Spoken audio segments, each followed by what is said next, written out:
Pemson for Adwenepahene, aka Enkrata Mukin Kong,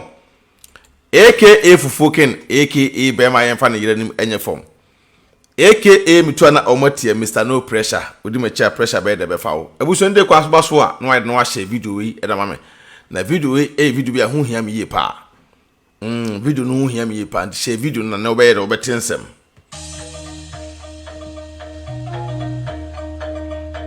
Adwenepahene TV, back in TV, aka Enkrata Mukin Kong, Bema Yemfani Yerenim Enyefom. Adwenepahene TV, back in TV, so I like what you want. So what I see, I know what I see. Adwenepahene TV, back in TV. Moshe nenko. So what I see, I know what I see.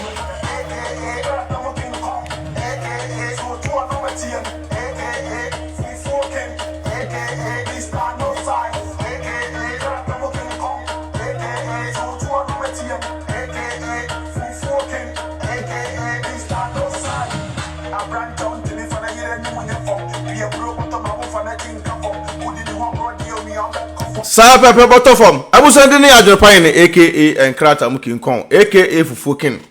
aka Bema Yemfani Yerenim Enyefom se de eda ho pepepe. Abusa wa woni tare photo ya eda machi ya eye yangasa yewura an otekoko so Otumfuor osetutu wate ase a osi Kumase de a na ese Kumase manum de sabi Otumfuor eni nyina de ene dia na ene obi ko social media no so am so bia hunu ne obi aye de ekoso e o media no so on say wiaso on se ade ebobo ba sa ade ebobo ba na sabi se enyanyansafo amfo nan entiemu a na se agibumu a na afedi amanfo ebeblemu obi a ote ne ba bi o sabi yana na Otumfuor to we onye obi ahwe wo ya akura ketoa ena wosi usua blogging but etembia no na mo ba na mo ba yusu traba ayi na mo didi amanfo atem se ebunofo de na bunofo ya Asante for Bl0ggers no amanfo mo from so mo ya ekansa Asante for Bl0ggers no de be na bunofo edan mo busa wasem ebunofo Bl0ggers ayam dai because mo hwe ebunofo Bl0ggers na omko monim esne mo na mo claim say mo ya Asante for Bl0ggers no because he media no so a ebro ni bia o ya blogger bia no oba be video a on mo no wasafo hene ebro ni bia me video e mo no wasafo hene enga say me free brekum me free do ma ena me free ha na me free ha agi se obi betena ase na o te kokoso na ne me na me asantini ba ma ne me ena we ne me he mo na mo create confusion ye wa Asante for bebrebe e wo ho a omunim nyansa pa by me timi hunu se adentina sa akofo bi no mo from Bl0ggers no egu Asante for ni mansa o from so ye blogger but ubeta ko se obi achi se ko di Otumfuor atem na wo wi a nipa na wo ne ye free no de e di Otumfuor atem a wo tumi nkasa o but obi a wo ne enya free no e ka asem pona se emfo Otumfuor ho a afraid no masom se bo mo se mo na mo yema sabi odi Otumfuor atem Otumfuor se ne mpanyimfo se Adwenepahene me kan kire mo sa ngofora mo kremu mo self no se mo ya Asantefoɔ na mo ya Bl0ggers no se on soma mo na no Otumfuor se tutu se won soma mo because mo ya nkran ketwa mo tumi nko Otumfuor ntokwa ema no ana Otumfuor no bia nko ntokwa na no Otumfuor osetutu wonu obi akontokwa o because obi anya ono ntokwa kofo se wo pe wasem aka anati media no so na wo pe ntokwa akon a kontokwa na munyi Otumfuor di enfrim because the more na mo involve Otumfuor no na enkwasefo so ba bedidi na nanatem e bia na mo de koye ekanse na agimambadu do mahene amanfo bi so le mo kremo mo so mo ya Asantefoɔ obi ba na me asantini ana we adonko ana we wa pa na e cancer tribalism here for na ya de sa Asante for Bl0ggers no ketua bi no mgu social media no so no omo ne san kwasasem no bruni bia no ababa ya tribalism no ba o check hwa omo die ne mu ene ya asantefo na sabi omo to na sabi Otumfuor na mama ye de mapana ni mu ya fom wo so ya asanteni a na ye blogger bia adwuma okumase na kumasefo ne bi nya adwuma ne bi nye baba media so ba tobe no emwo ye pasundwie ede buman no ye pasundwie de ya ade enye de bia no sabi be makwan ama de empanyimfo bi mu sei enima ya fom na uba yuso Otumfuor din na o transa chekia na obi ka se cheme sa amanfo bitimi to hia sa adwopan no kohwe amanfo bitimi to hia pa na yese ye ka Asante man o no beta ka Asante man asem o beta ka Asante man asem a no to kwanta brochira ko e bibi o Asante kromo Otumfuor se wa bremu na no se tutu se wa bremu Asantefo na modern di go to ekwo social media na me yedi na tem no wo so wa brem ti munyai sanfo na modie no wo sabi oba no bato ko cha no ho wo bato Asante ma ho adete mo fa ko no kan se esrefo no so not na se mo fa ko mo so musole na aborofo na aborofo munya modai aburo ni bia ni wa sabio oye badwema a onim nyansa obesole atwas so obekọ atia obi agi se mo na mo starte ye ka wo mo yanyimu pa na mo sa bloggers ketua bi na mo media no so no am sa ho ye bi omumu too much because we Kofi TV wo Kofi TV emeka sentia na Otumfuor da what you say ana we esole a ana Kofi TV ana we ye say ana we ye say na we aburuni mo kwara mo cheche ni paase ye come mo cheche ni paase pa na sa Asantefo bi mu no a omo so mo kom omo fra mo so mo ye bloggers omo gu social media no omo na create confusion but ebubo ba say a mo hu no sa no na eboba no mo hu no but epia na se se bia mo fo be sole jema ye say hey no mo be play victim but enketengete no na sa ankofo no mo claim omo say omo ya Asantefo bloggers omo social media no so no omo na start no mo start ya na obi ba be di Otumfuor atem a omo say ni pona be di Otumfuor atem ya fere no asem ya bebo ena wa say but mo na mo start ya de no sabi na otewei sika kase otesui esi den say mutimi atimi eyesa Asantefo no Otumfuor so mamo na no Otumfuor so to say wo so mamo oye blogger kan wasem na mu nya sa ahemfo sem no free social media so na enkwasa sem sai me nsem say no ya mbese makasa fa wo sa sem bi say no me adwopan no ya mbese makasa krompa fa wo but enough is enough sa bloggers fianga fo ya mo obra mo so obra adwopan say me to challenge mamo sa bloggers am so mo ye kumase fo no say mo mesi da on cry medical o momla metwa bloggers na mo say mo ya Asantefo no a munti mo jimie e mama fo di Otumfuor atem no se mo se mo bobra metwa mo nkran momla metwa cha mo nsase me adwopan ne me se mo ye nkra mo nya jimie na mo jimi dodo am se mo to wa na ye mo so mo ye kodi di bunofo atem ye kodi di we fo atem no mbe so so a ye ka san no mo di Otumfuor atem mo na mo start ni o ma no masa se mo ne hwe ye o media no so a mo nko pension ena sa upcoming for na omoba ma upcoming so a ye hu omo no toto fefe wa for na omo so la they are claiming themselves say omo ya Asantefo obitimi ka say ya nwome ya nto Asantemamu a ekamekum hu na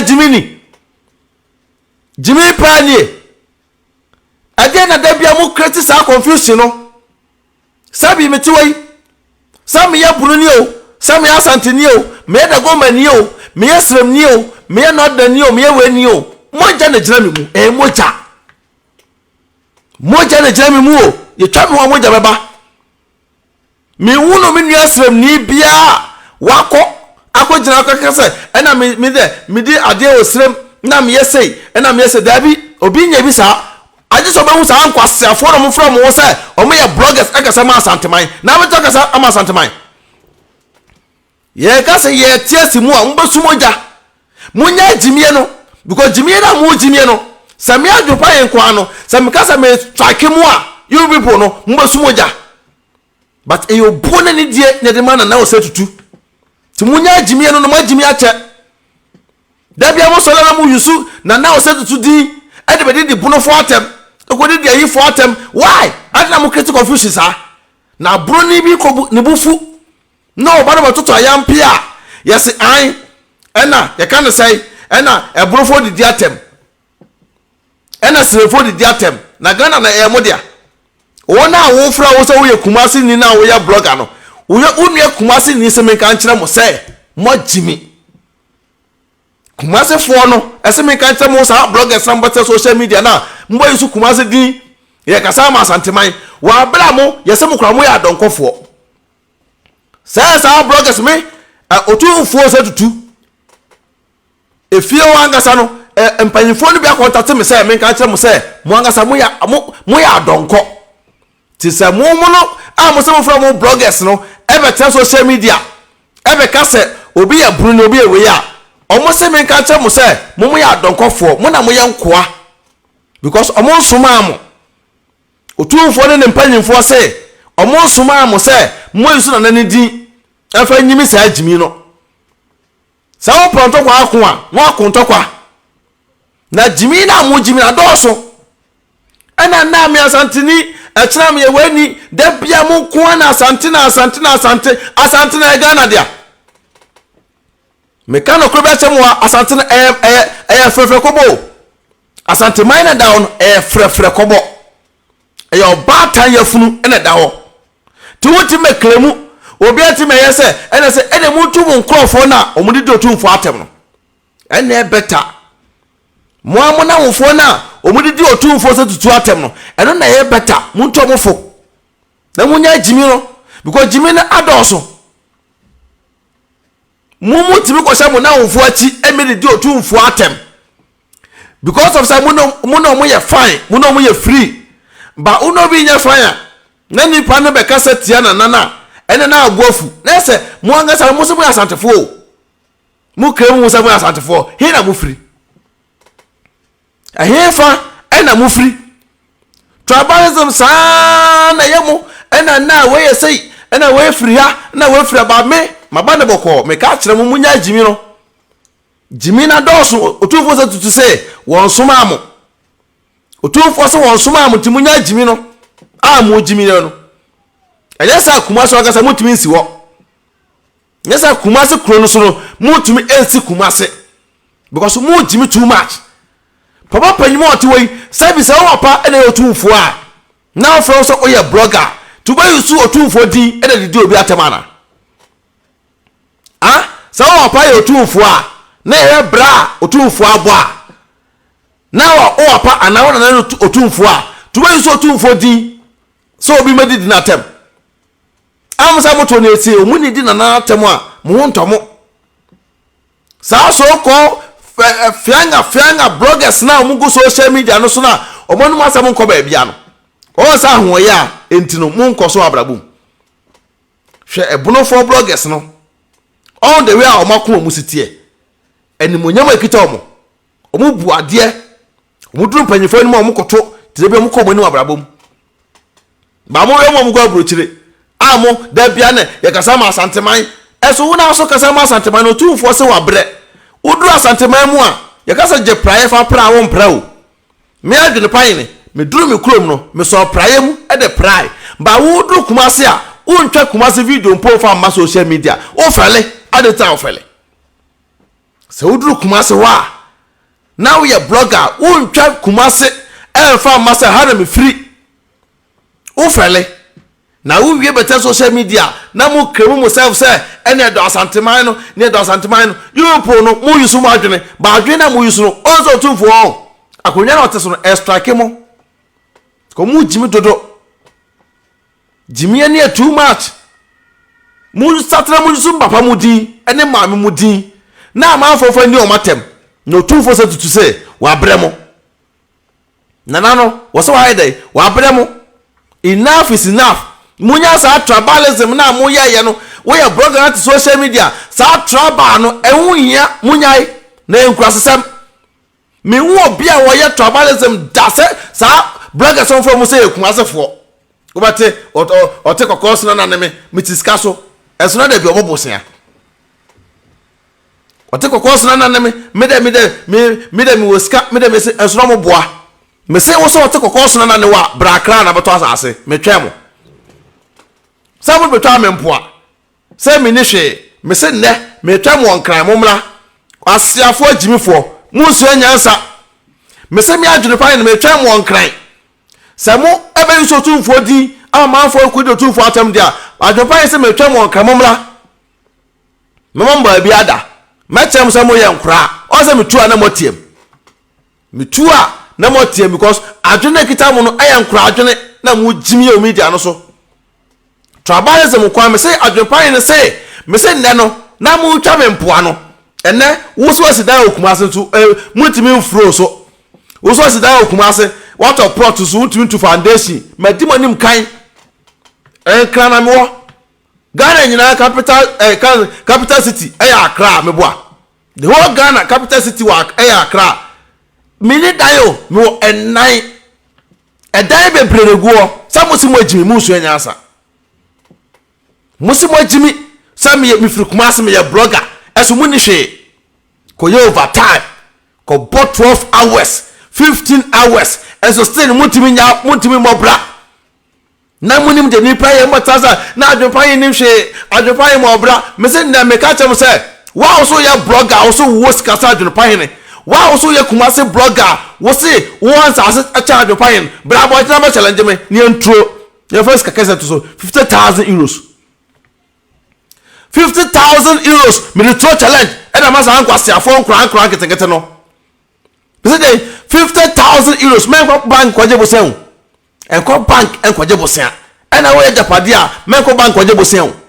nya pade a me ma yegu nkran no aboa moto na jimie na mujimie moto na jimie sa na mujimie muni hwe ankwa huru na erede adenta no wo si 2 bedrooms ewo ni krom eno we say unyimi ya utu kwan no nka he na akosi dan so furu kumase nya kumase diga akosi dan enwe branka newe ya transfer waba ene odru Accra wan koda hotel a ubafo ayi VIP dako but nano me nyuma won kran ama Ghana for my employee bia ebi mo ye nyuma emwa mo jimi sana mo o se mama ma ya nkura o se akuma se bloggers ni na mama ma ya nkura o se mama mo jimi ene che the power of Adwenepahene mo nya sa tribalism na emo amo sa tribalism no kumase bloggers no munyai wasi dan okumase a menya yonko ni mi o sa first na mo se mesi dan osunyai ntimi enko sunyai meboa ba wasi dan okumase a nya yonko ni mi o me masisi adan won kran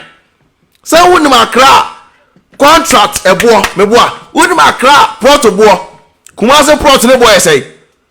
kumase ne port kumase mesisi dan ho me ba pam afiri ho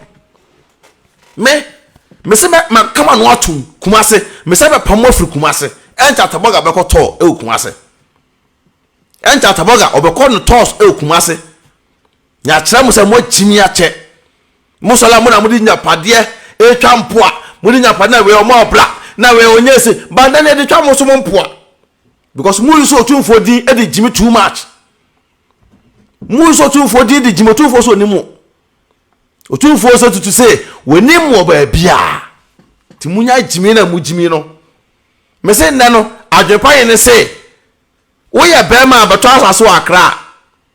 you suggest 3 months na fa to asase makomako miensa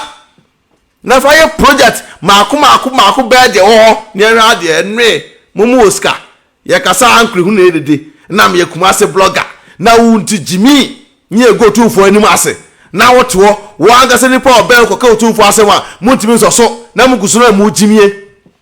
me se mu ye nkura o muniska ye kaska pa muniska me nko ye ayi o me nko ye ayi 12 hours 15 hours o na ba be jina ba ka se e na me je per hour we o be your own boss ene hia na munya jimi no na munya Otumfuor na na di na mu yusu a mu amanfo di ohena tem no why ena na we say ataboga na nam to na okoko no oye no to no emwa muso mam papa mu nkoto ne ehwe ade mu papa mu no e mo te Ghana enkoto so mu project so ne ehwe ade salam betra Adwenepahene ni hwe ase manua munya mafele waze mutimi gasa mo mafa me video na mo kan ho asem ne ehwe ade mmatentan na mo kan ho asem ne ehwe ade shame on to you guys muti social media fake life for Simon can't tell me me live fake o me Adwenepahene me live fake life for that me live fake life for that o sa abom pusa mu na munya mo ho na mo to tribalism tribal kwa na jimi sa mbatena se sonya san na we free kumase na we free bono na abonofo na we nya na jimi we mo de kwen jimi sa obi ko botimi kan aka sa Adwenepahene eni mu nkran nsa nipa no wono otu kwan na obeduru Accra o meme ya Accra boy sa nipa no otu kwan na obeduru nkran oduru Accra na no na ofro flight na puwa jimi sa eno mu jimi otu kwan afa ensoso aba eyebono na afa yengofa Asante so otu kwan afa ensoso tu kwan a yefa bono na ofa place so a yefa Accra asiafo moto na mo se mo ye bloggers ena mo jimi sa na mo yuso Asante din no edigu Asante man ni mase enso Asante din digu Asante man ni mase na Otumfuor tin ba bi unko yuso wa padin eme kodiro edidi wa patem Otumfuor se tu atin ba bi no na yuso wa padin din na edi wa patem why mo jimi a chana munyai na sa chenchenku ena group ena Asante man chashia na ahwe nkrofo ho a tototofe wa phobia e mo bra nkwase phobia ye twahia na Asante man na Asante man ntu nipa tu kwa krampo no otimi nya hwe wa Asante man omo bra bia wa Asante man bibia no otima ya wa Asante hwenu wa ya wa Asante kwase asem saa no mujimie se ene Asantefo ezo wotuoi ye bekomo konkra onya Asante ni na najima badu ya tenso ne asole na najima badu mu din na najima badu atem edido mahina atem dinatem na wudo uwie na kodido mahina atem no be obi so ba be dido Otumfuor atem a musi boy yanteda jimi say ni na najima badu do nyani pa ono nyani pa na mu di do mahina atem mu adete do mahina timi ne ono no Kromfuor ebo ball do mahina timi ne Kromfuor prapra mu hu bi da semi Asante ni ntino ena ye kan say adente sana na ajuma badu Otumfuor de nipa nko prapra entino Otumfuor de nipa nko prapra Otumfuor nanano onimnyansa ye pa o the same thing ajuma badu so nimnyansa pa e ba ne sa panyimfo na asem a me Adwenepahene no mi nko yitwe enko yadoa Otumfuor se tutu wonna na ajuma badu omo semba me Adwenepahene no mi ko yitwe ko yadoa yenya ma panyimfo no mienu no mo nkom asem because omo na nim nkonwa a omo te so o ya akra no step back by mawusa manfo bi mu na ansan bi bloggers nkwasefo ba jimifo bi ekọ efrom so mo ya Asantefo bloggers na mo to no mu jimi mo pentokwa na me ka kire mo se mo nya jimi na mo jimi na mo ma no nya ya o se brofo tisi mo so a o mo be sumoja me ka kire mo munya brofo no life mo abrofo no munya mo life mo nya sa abrofo start se o mo to ayam pia da bremu a mo be sumoja nkate boni amo be go social media mo franka te papa emi edidi kanso Otumfuor atem mi wo Asante ni blogger bia ni wa wo social media obeka Otumfuor atem a asem a ono oye nyasafo ofro ena me de Asante ni ya ngoma anto Asante mam kura ka menya nipa enso Asantefo bloggers no o manu ponte ofro so ya wo Asante ni blogger o but manu nte munim kasampo Asante ni blogger ben na wono betimi akasa throughout one solid hour o ma challenge Adwenepahene Offers come to so 200,000 euros. Some of them was car. Asante for bloggers, some claim more. Asante blogger also no. Over to me a casana no what say. Adwenepahene over 20,000. I'm to so 1 solid hour video, live video. Ojinaso me jinaso. Krobia was to be a near shadie. Near so we Asante ni ampa. Mo jimi dodo munya jimi no. Asante ni bra na ne blogger etimi nkasa 1 hour. Ana we make asama no na we make asama no. Dabio 1 solid 1 hour kwa dem mo Otumfuor bo. 1 hour mpo dem Adwenepahene me dem mo Otumfuor bo. Me so we Asante ni blogger. Na wo se wo dia. Na we Asante ni pa. Na wo nya donko. Na akosire obi a challenge Adwenepahene. Ne nkyem ba Asante asefiri. Mo jimi dodo. Obi wa party ne baabi, obi na te ne baabi, na mo yusu ne din, ne edi na tem, wa bra sa bi mo ame no ne mbapa no tete wo, e mo bra. Mo fa mo ame ne mbapa no de ma me ni o matem. Ene meti dem sa simbo atabaga wa bobra. Atabaga abobra. Me yere ba ki obobra, ma bobra, yesi dan, yesi si adan won kran, e di bi ma han. E moa, sa mo twa empoa. Na mo nim ne yeye. Ene mo woi. Mo mre Edeba ada na mudo twa me na yere mpoa. Edeba ade na mudo twa Adwenepahene na yere mpoa. Na yesola ene ye bloggers yesi dan Kumase ene what's dan Kumase? Na Kumase sa ase yesai. Kumase sa ase say na me koto sa ase Kumase mu say Kumase sa ase efo pa. Na ande am koto sa ase Kumase mu na se sunya akra boa de siri Kumase. Na anu am koto ton sa ase Kumase no am say Kumase sa ase efo sa class ase ba ko no etimi to Kumase sa ase ba 5 enu po Kumase kromo class ase ba ko etimi to Kumase sa ase ma ko ba 5 na me Adwenepahene me to enu ma ton sa ase ba 10 e won kran a oyo ko ne me say Kumase na ka meto kro ni nyina afa o Kumase na kabato kro nyina afa to ya blogger na fi Kumase don't compare yourself to Adwenepahene. Me catch them straightforward. Me catch them no ma edi hwamu no ma edi na me hwamu to ya blogger na so fi Kumase pa dia na obejimi ebe kan kwase asema don't compare yourself. Mamu fa mo homa medi nyapade be bumo medi nyapade be de medi be bumo me kyerem se mu ya jimifo munim nyansa me koye overtime but mo be overtime da bia me kwatena oba so e mo oba hwami o but mo betena ma so da bia because adwene kita mo no e ya adwenpone na mo tim ko di do ma hena tem won do nya nipa na mo an ko fona mo di do ma hena tem no na mo na mo di na akan say adwenbedo atem o mo di atem no na mo na mo say bie kwan ato ye me di do Otumfuor atem boy Ɛxp0se be do Otumfuor atem opemso yan TV da wa bra opemso kra wo hu mu da opemso ni mu so mo to na jimi na mo jimie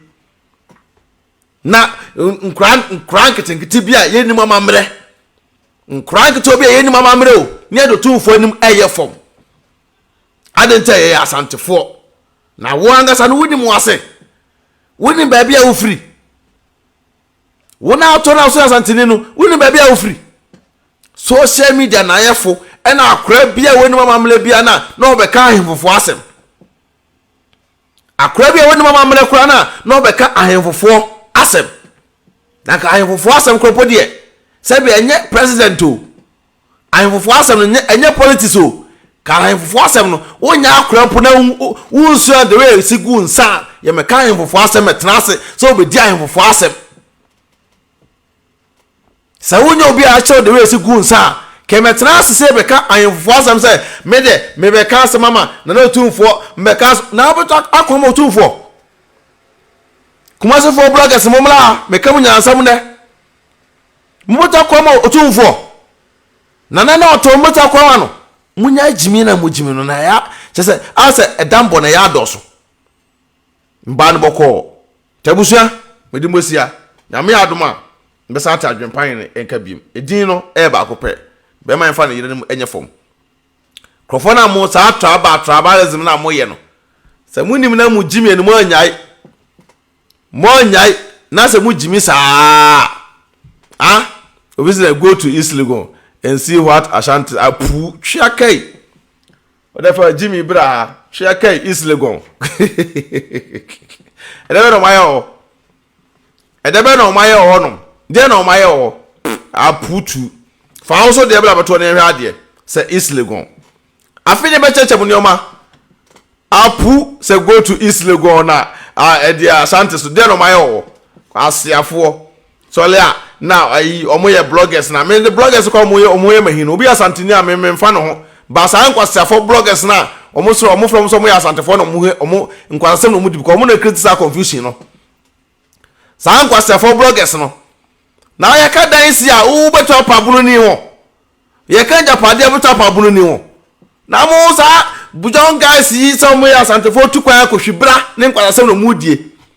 eburu ni tukwan a odika kosi na wo ni krom ba bia e wo nto ye ansana wo besi da wo krom na mo ye ka se start o mo so mbodani o na mo jimi krampo too much jimi na dos sa bloggers na mo from mo se mo Asante fo no mo na mo gu Asante man ni mase ye ba bloggers so ne ye ba because Otumfuor to we Otumfuor nya obi ahwe na no nya obi ahwe o na nipa de nima ba ye form sa ba so some so called kwasiafo bloggers bia mo from say Asante fo ebe jimi o media no so ba mo ye nkura ye ka kire mo say East Legon afraid the munim East Legon and Adwenepahene say when I chose the cultural bloggers no say Adwenepahene say East Legon kra mpo de ma hype omo mla me fo mo nko e kan say bubu ashi ni asefo na ye ko so moto to asase wo ho cultural bloggers kumase for bloggers na omu jimi o media no so say Adwenepahene so momla en krametimi do makọ chiri so moto to asase asiafo ukoko nya asase okumase na modi sunya asase twampo na se sunya asase mpo bo de kumase asase na anu am koto asase okumase mu se na se okumase asase efosa ena nkofo odwo manum sa no mu dwo manum sa obi an kransa ase ba ko timi to kumase asase 5 plot de ho yo ko na Adwenepahene mu jimi enu mu fa mu jimi emla tebu so de mo se yame ado se hia guy weekend obi an kransa ase ba ko etimi to kumase asase be 5 na moto ye bloggers ene ye didi Asante fo ye didi buno fo atem ye didi slim fo atem didi we fo atem alita Ghana ye dia na Asante kasa na jimi sa na mu jimi me se wo ye blogger na wo so ye Asante ni a na so wo ye guy na wani atia brankran na me nko kiro ba bi estate yato wo afa ho nyina koto asase wo wanga saka wi asa de table chiri nyina kwa ka ntimi nya adwuma ntua ye kwaje bosian wo nyankopon hiraye ti mu jimi na mu jimi mu nyai na sa tribalism mu nyai because Asante ni e wale bruni Asante ni wale sremni Asante ni e wale dagomba ni bruni wale we bruni we wale we mu nyai jimi no Ghana ye ba ko ba wu obi o ti social media me blogger me kuma Asante man me u beto kuma Asante man wo to kuma Asante man konforo chi point me kuma Asante man na be kuma Asante man ya Asante opo etimi akwa anya Asante man si ho na be kuma Asante man o konforo chi empo wotimi akwa anya Asante man si ho timunya na Otumfuor ni din wo enna na no onwene no ho wai bebe na nana wadru ni fie ni mpanyi fie adru no munya na oni di na ne ho nto no na Otumfuor be ko social media ye di na temwa what you pay jense hunu no jebe nkwa asem no abusa de mbosi a be san hia biem peace out.